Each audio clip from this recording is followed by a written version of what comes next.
یار حضور کے صحابہ کا پیار دیکھیں. میدان احد کے اندر حضرت عمار بن زیاد رضی اللہ تعالیٰ عنہ میدان احد کے اندر ہیں. کسی کافر نے تیر مارا اور تیر سیدھا دل کے اندر جا کر لگا.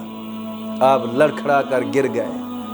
رب کی بارگاہ میں عرض کرنے لگے, مولا میری جان اس وقت تک نہ نکالنا جب تک میں اپنے محبوب کے قدموں میں نہ گروں, اپنے محبوب کے قدموں کو چوم نہ لوں.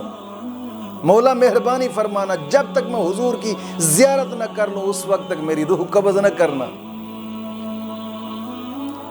چنانچہ زمین پہ گرے, سینے کے بر اور ہاتھوں کے بر گھسیٹتے ہوئے میدان احد کے اندر, اور اپنی نظروں سے حضور کو تلاش کر رہے ہیں. نظر پڑی, حضور دور دراز تشریف فرما ہے.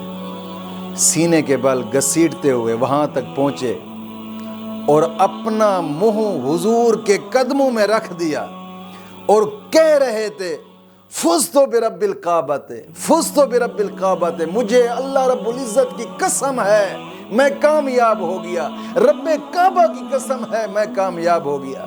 راوی کہتے ہیں کہ یہ الفاظ کہہ رہا تھا اور حضور کے قدموں میں گرا ہوا تھا کہ روح قبض کر گئی.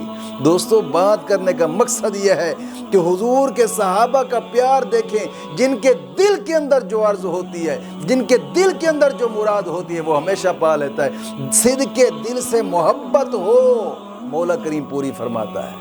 کوشش یار اپنے محبوب کے ساتھ پیار رکھیں, اپنے رب کے ساتھ پیار رکھیں. یار حضور کے صحابہ کا پیار تو دیکھیں.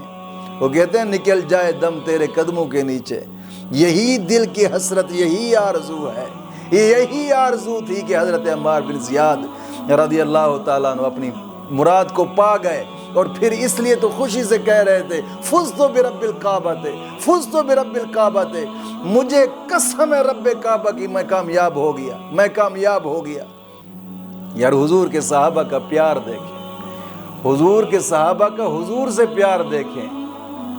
آخری سانسیں تھی تب بھی رب کی بارگاہ میں التجا کر رہے تھے, مولا میرا سانس اس وقت نکالنا, میری جان اس وقت روح قبض کرنا جب تک میرے منہ حضور کے قدموں کو نہ چوم لیں.